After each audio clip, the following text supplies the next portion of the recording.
দেখো বন্ধুরা, আরেকটা ঠাকুর। এটা হিন্দুস্তান পার্কের ঠাকুর। আমি যখন স্পেন্সারে কাজ করতাম তখন এগুলো একদম স্পেন্সারের পাশেই আমরা বিকেলের টিফিন টাইমটায় আমরা বেরিয়ে পড়তাম সব ঠাকুর দেখতে। 3 দিন 4 দিন আগের থেকে আমাদের কোনো ভিড়ই লাগতো না, কারণ আমরা 3-4 দিন আগের থেকে আমরা বেরিয়ে পড়তাম। খুব সুন্দর লাইটিং করেছে, এবার দারুণ লাইটিং করেছে হিন্দুস্তান পার্ক।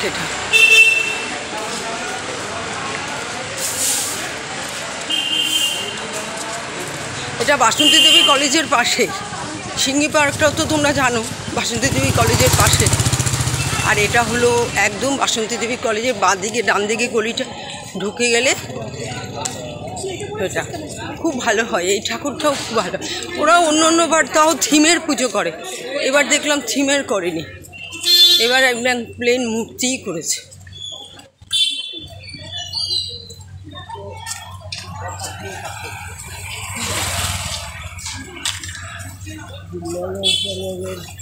সবাই বেরিয়ে পড়েছে তৃতীয়ায় ঠাকুর দেখতে। আমরা তো ঠাকুর দেখার উদ্দেশ্যে বেরোইনি, আমরা হলো বন্ধু কিনবে ওর সাথে এই আসলাম।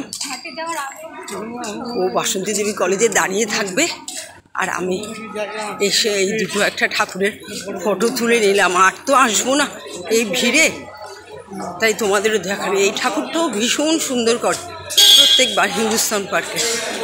প্যান্ডেলটা দেখো কি সুন্দর ঠাকুর। ভিড়ে আমার একটুও ভালো লাগে না,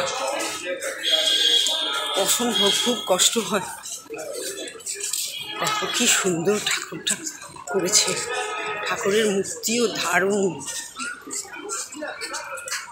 দারুণ করে প্রত্যেকবার। দেখো প্যান্ডেলটা খুব সুন্দর করে, দারুণ হয়েছে।